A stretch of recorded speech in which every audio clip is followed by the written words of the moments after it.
Hi guys, welcome to cricket Venkatesh. మన channel చూస్తున్న వాళ్ళలో చాలామందికి ఒక విషయం క్లియర్గా అర్థమై ఉంటుంది. అదేంటంటే I'm not a big fan of our head coach Gautam Gambhir కదా. గౌతమ్ గంభీర్ మీద నాకేం పర్సనల్ గ్రడ్జ్ కానీ వ్యతిరేకత కానీ ఏం లేదు. ఇన్ఫ్యాక్ట్ అతని సింగిల్ మైండెడ్ డివోషన్, చాలా సిన్సియర్గా ఇండియన్ క్రికెట్ని ముందుకు తీసుకెళ్ళాలి, ప్రతి మ్యాచ్ గెలిపించాలని చెప్పి గట్టి ప్రయత్నం చేస్తాడు. చాలా గట్టి ప్రయత్నం చేస్తారు. తన ఎనర్జీస్ అని అదే ప్రయత్నం మీద పెడతాడు. కానీ కొన్నిసార్లు అతని పద్ధతులు, అతని అప్రోచ్ నాకు అంతగా రుచించని మాట నిజమే, కరెక్టే. ప్రతి ఒక్కరి విషయంలో కొన్ని అభ్యంతరాలు ఉంటాయి. అందరినీ 100% మనకు నచ్చరు. బట్ గౌతమ్ గంభీర్ విషయంలో నాకు అభ్యంతరాలు ఉన్నమాట నిజమే. కానీ ఈ ఛాంపియన్స్ ట్రోఫీ విజయం వెనక అతని పాత్ర చాలా ఉంది. ఖచ్చితంగా అతను ఈ played a major role in this triumph అని ఒప్పుకోవడంలో నాకు ఎలాంటి అభ్యంతరం లేదు.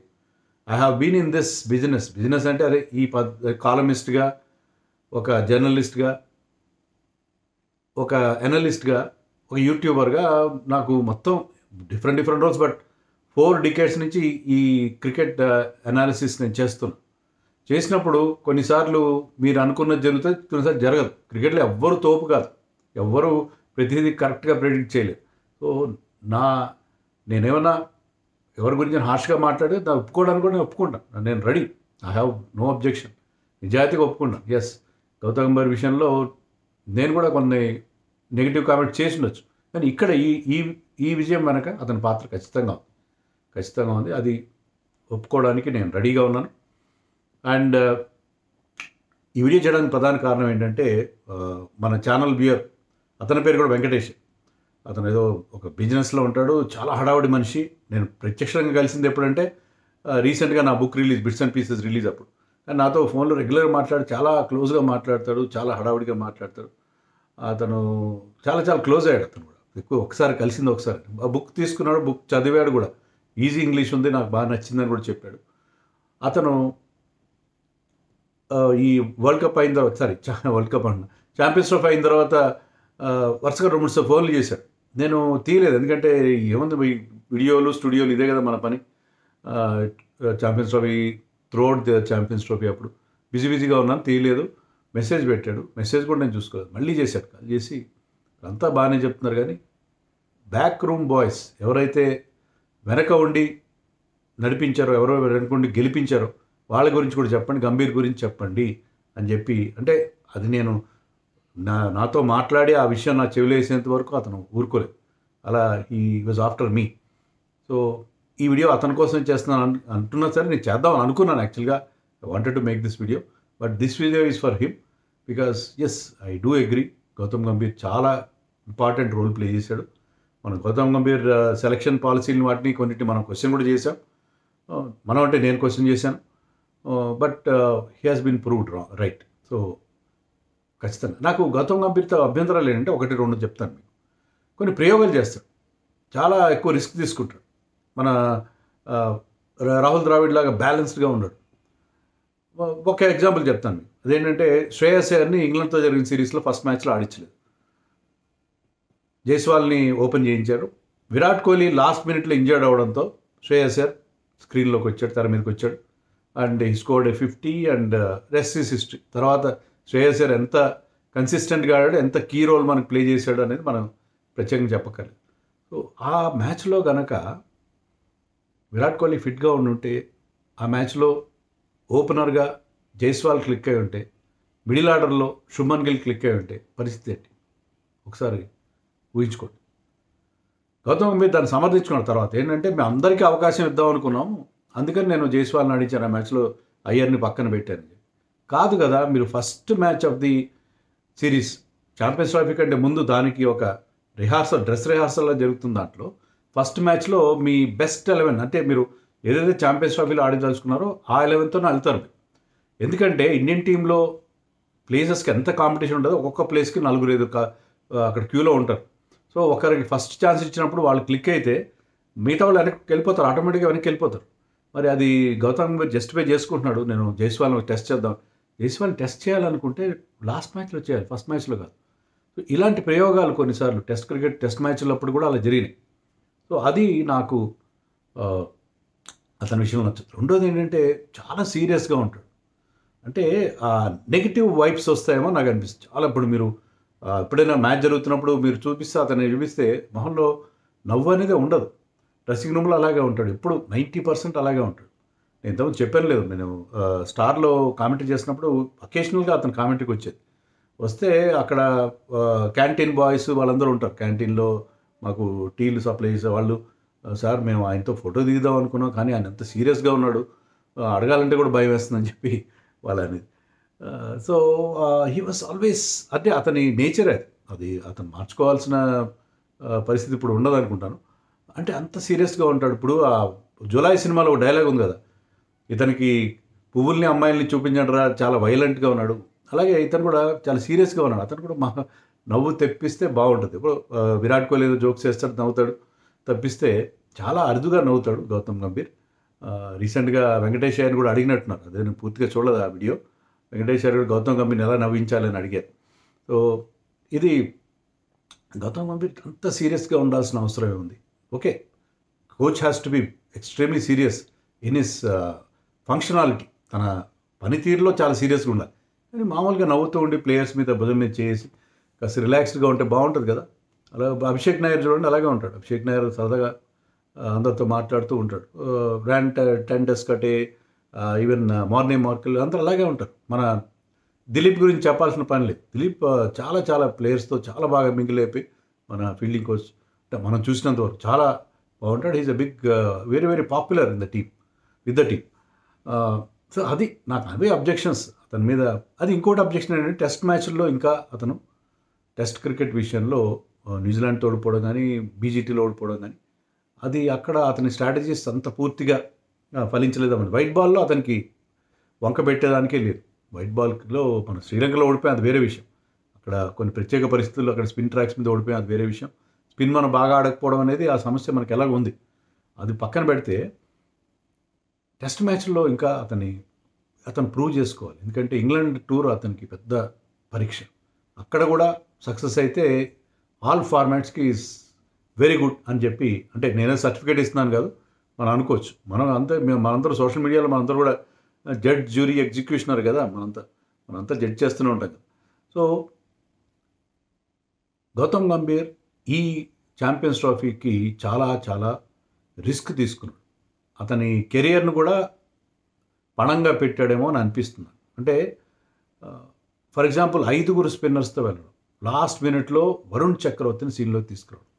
వరుణ్ చక్రవర్తిని తీసుకురావడం okay. Varun Chakravarthy is a very good bowler తీసుకురావడం. కానీ కలర్ ఎలా వస్తదంటే నువ్వు నీ కేకేఆర్ ప్లేయర్‌ని తెచ్చుకున్నావు అనే కలర్ వస్తుంది.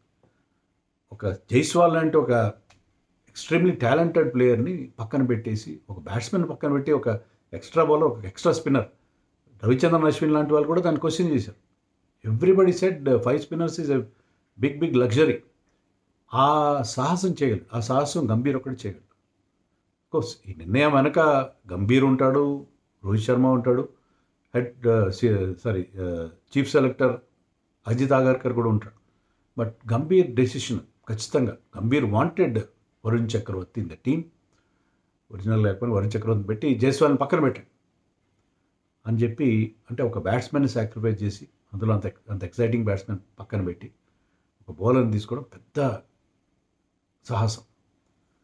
సో అది చేశాడు. తర్వాత 4 స్పిన్నర్స్తో బరిలోకి దిగడం. ఫస్ట్ 2 మ్యాచెస్ తర్వాత 4 స్పిన్నర్స్తో బరిలో దిగడం అది కూడా పెద్ద సాహసం.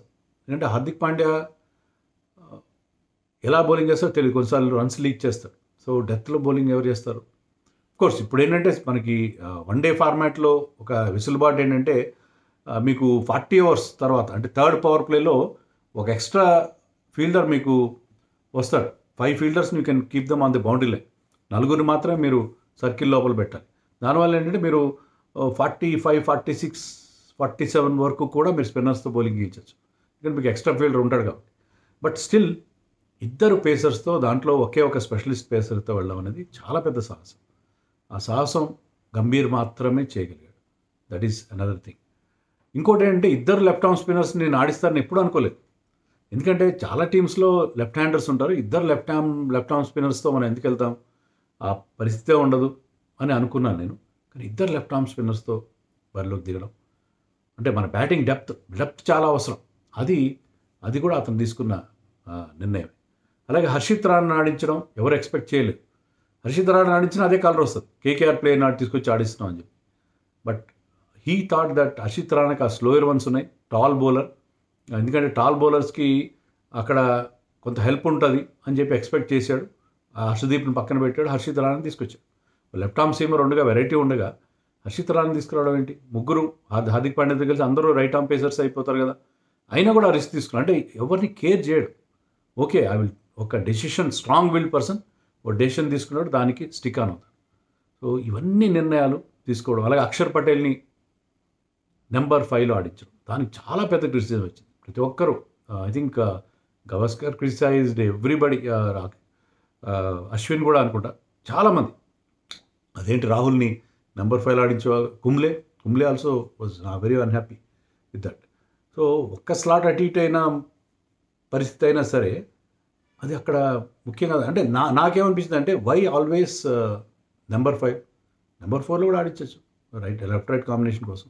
నెంబర్ 5లో అతను ఆడించి రాహుల్ని వెనక్కి నెట్టడం, అది కూడా చాలా అన్పాపులర్ డెసిషన్స్ తీసుకోవడంలో అతను ఎప్పుడు వెనకాడు. ఎవరేమైనా అనుకొని నేను ఇంతే అని ఉంటాడు అంతే. సో అది ఆ గట్స్ ఉన్నాయి అతనికి, ఆ గట్స్ ఉన్నాయి. సో అది ఆ నిర్ణయాలన్నీ తీసుకుని వాటిని ఒప్పించడం, అవి సక్సెస్ అయ్యేలా చేయడం. నిజంగా అంత హార్ష్ డెసిషన్ ఫెయిల్ అయి ఉంటే ఇంకా ఎలా విరుచుకుపడతారు అతని మీద. తర్వాత మనకి టాక్ కూడా వచ్చింది ఏంటంటే, ఈ టోర్నమెంట్ ఫెయిల్ అయితే అతన్ని ఇంటికి పంపించేస్తారని చెప్పి. సో ఇంత రిస్క్ తీసుకొని టీం కోసం చేశాడు. సో అతని సిన్సియారిటీకి ఎప్పుడు ఎవరికి అభ్యంతరం ఉండే పరిస్థితి లేదు. Is very very sincere about ఈ జాబ్. ఖచ్చితంగా రిజల్ట్స్ తీసుకొద్దామని ప్రయత్నం చేస్తారు. ఇంకోటి నాకు గంభీర్ దగ్గర మొదటి నుంచి నచ్చింది ఏంటంటే, గతంలో కూడా రాహుల్కి తెలుసు, అంతకుముందు రవి శాస్త్రికి తెలుసు, రాహుల్ ద్రావిడ్ రాదర్, అందరికి తెలిసింది ఏంటంటే ఇండియన్ టీంలో ఆ మల్టీ స్కిల్డ్ ప్లేయర్స్ ఉండాలి. ఏ ఫార్మాట్లో అయినా మల్టీ స్కిల్డ్ ప్లేయర్స్కి ఎక్కువ ఇంపార్టెన్స్ ఇవ్వాలి. అది తెలిసినా సరే ఏంటంటే కాంప్రమైజ్ అయిపోవడం. అలా కాంప్రమైజ్ కాలేదు. ఇద్దరు లెఫ్ట్ ఆర్మ్ స్పిన్నర్స్ని ఆడించైనా సరే నేను నెంబర్ 8 దాకా బ్యాటింగ్ పెడతాను, 6 బౌలింగ్ ఆప్షన్స్ తీసుకుంటాను అని అనుకున్నాడు. సో ఒక విచిత్రమైన ఒక ఫార్ములా ఒకటి ఎమర్జ్ చేశాడు. సో ఆ మల్టీ స్కిల్డ్ ప్లేయర్స్ ఉండాలి, బ్యాటింగ్లో డెప్త్ 8 దాకా ఉండాలి, ఖచ్చితంగా 8 దాకా మాకు బ్యాటింగ్ ఉండాలి. తర్వాత 6 బౌలింగ్ ఆప్షన్స్ ఖచ్చితంగా ఉండాలి. మనం వన్డే వరల్డ్ కప్ ఆడినప్పుడు ఎప్పుడైతే హార్దిక్ పాండ్యా ఇంజరీ అయిందో ఆ తర్వాత మనకి ఛాయిస్ లేదు. మనకి 4 టైలెండర్స్ ఉన్నారు ప్రతి మ్యాచ్లో. హార్దిక్ ఇంజర్డ్ అయిన తర్వాత బౌలింగ్ ఆప్షన్స్ 5 ఉన్నాయి. 5 బౌలర్స్లో ఎవరికి ఏమైనా సరే 6 బౌలర్ కోసం మనం తడుకోవాల్సిన పరిస్థితి. సో అలాంటి పరిస్థితి లేకుండా ఆల్ బేసెస్ కవర్డ్గా ఉండే ఎలాగో చేసి ఏదో ఒకటి చేసి దాని కింద తిమ్మిని మమ్మిని చేసి తీసుకురావడం. వరుణ్ చక్రవర్తి మీద ఆ ఫెయిత్ ఉంచడం, అతని కాన్ఫిడెన్స్ ఉంచడం. సో అండ్ విరాట్ కోహ్లీతో the way he mended fences with Virat కోహ్లీకి అతనికి మంచి పచ్చగడ్డేస్తే బగ్గుమనేది మనం చూసాం కదా. ఐపీఎల్లో ఎల్ఎస్జీతో జరిగిన మ్యాచ్ అప్పుడు ఇద్దరు ఫేస్ టు ఫేస్ రావడం, almost they came to blows అన్నట్టుగా వచ్చారు. అలాంటి సిచ్యుయేషన్ నుంచి అతను విరాట్ కోహ్లీతో ఒక నార్మల్ రిలేషన్ పెట్టుకొని ఇప్పుడు they look like much closure. Rohit Gambhir కంటే కూడా విరాట్ గంభీర్ మధ్య రిలేషన్షిప్ ఇప్పుడు చాలా బాగుంది. సో ఇవన్నీ అతను ఆ మెచ్యూరిటీ చూపించడం, ఇవన్నీ కూడా మనం అతనిలో మెచ్చుకోవాల్సిన క్వాలిటీస్. సో ఇండియన్ క్రికెట్కి ఒక రోడ్ మ్యాప్ అతను క్రియేట్ చేస్తున్నాడు. అదే కొన్ని ఎక్స్పెరిమెంట్స్ తగ్గించుకుంటే మంచిది. కొన్ని ఎక్స్పెరిమెంట్స్ మరి ఎక్కువ అవుతున్నామో అంటే నేను చాలా సందర్భాలు చెప్పాను. ఏంటంటే నా అభిప్రాయం, కోచ్ ఎప్పుడు ఫోర్ ఫ్రంట్లో ఉండకూడదు, కోచ్ ఎప్పుడు వెనక ఉండాలి, బ్యాక్గ్రౌండ్లో ఉండి అతను. అంటే నేను because I'm so and so నా నిర్ణయాలతో నేను టీంని బ్యాస్ బాల్ అని చెప్పి మెకాలం చేస్తాను. అది బ్యాస్ బాల్ బెడ్స్ కొట్టేసింది ఇప్పుడు ఫుల్గా, అక్రాస్ ఫార్మాట్స్ బెడ్స్ కొట్టి. ఆ బ్యాస్ బాల్ వాళ్ళు ఒక్కసారి WTCకి ఫైనల్ క్వాలిఫై అయ్యారా? ఒక్కసారి కాలేదు. అండ్ అన్ని ఫార్మాట్స్లో ఇంగ్లాండ్ దెబ్బతిట్టు. నేను కోచ్లో నేను ఒక థియరీ పట్టుకుంటాను. నేను because I'm so and so నాకు ఆ రకమైన ఫీలింగ్ లేకుండా బ్యాక్గ్రౌండ్లోనే ఉండి నువ్వు చేసిన నిర్ణయాలు తీసుకో, బట్ నేను చేశాను, నేను క్రెడిట్ తీసుకుంటానంటే అది కరెక్ట్ కాదు. అది it should be coordinated and మొత్తం అటు చీఫ్ సెలెక్టర్ కానీ, ఎందుకంటే దీంట్లో అజిత్ ఆగర్కర్ రోల్ కూడా ఉంటుంది. మనం ఎవరు మాట్లాడుకో సెలెక్టర్స్ గురించి అజిత్ ఆగర్కర్ కూడా అంటే గంభీర్ చెప్పిన వెంటనే అగార్కర్ ఒప్పుకోవాలని లేదు. He is the final authority. ఎందుకంటే అంబటి రాయుడుని టీంలోంచి వరల్డ్ కప్ టీంలో తీసేసినప్పుడు nobody blamed Ravi Shastri, nobody blamed Virat Kohli, everybody blamed MSK Prasad and chief selector. But అదే అంటున్నా, ఇప్పుడు చీఫ్ సెలెక్టర్ రోల్ చాలా ఉంటుంది. చీఫ్ సెలెక్టర్ అతను కూడా ఈ ఫార్ములాలు ఏదైతే గంభీర్ కొన్ని ఫార్ములాస్ తీసుకొచ్చాడో ఆ స్ట్రాటజీస్ వాటన్నిటికీ అతను అప్రూవల్ ఇచ్చి దాన్ని అతను కూడా, ఎందుకంటే is a very balanced person. నేను watched him closely, very very balanced and astute thinker of the game. And Rohit Sharma, of course Rohit Sharma the way he led the team. అతను తర్వాత ఈ చేంజెస్ కానీ అందరినీ వెనకేసుకురావడం, ప్లేయర్స్ అందరినీ, ఎందుకంటే గట్టిగా ఉన్న రోహిత్ శర్మ అందరి మీద అతను లాంగ్వేజ్ మనకు తెలుసు కదా, కొంచెం హార్ష్ లాంగ్వేజ్ యూజ్ చేస్తాడు. కానీ ఏంటంటే he's like a big brother, పెద్దన్నలాగా. అన్నా కూడా ఎవరు పెద్దగా ఫీల్గా ఆ రకంగా వాళ్ళతో ఏంటంటే సరదాగా ఉండే ఆ సెన్స్ ఆఫ్ హ్యూమర్, అతని జోక్స్, దాంతో ఏంటంటే అతను కొంచెంసార్లు హార్ష్గా ఉన్నా కాస్త గట్టిగా మందలించినా కూడా యంగర్ ప్లేయర్స్ ఏం ఫీల్గా. సో ఈ కాంబినేషన్ చాలా బాగుంది. ఈ combination of Gautam Gambhir, Ajit Agarkar and Rohit Sharma చాలా బాగుంది కాబట్టి మనకు మంచి రిజల్ట్స్ వచ్చినాయి. సో టెస్ట్ క్రికెట్లో కూడా రావాలి అని చెప్పి మనం కోరుకుందాం. ఐపీఎల్కి వెళ్ళిపోతాం మనం ఇప్పుడు. బట్ గంభీర్ విషయంలో నాకు ఏదైనా సందేహాలు ఉంటే అవన్నిటికీ ఇప్పుడు తొలగిపోయినాయి అనుకుంటున్నాను. నేను టెస్ట్ మ్యాచ్లో కూడా సక్సెస్ కావాలి, అప్పుడు I will say Gambhir is number 1 coach అని నేను ఒప్పుకోవడానికి నేను ఎప్పుడు రెడీ. అలాంటి భేషజాలు మొహమాటాలు నాకేమీ లేవు కదా. మీరేమనుకుంటారో కామెంట్స్లో చెప్పండి.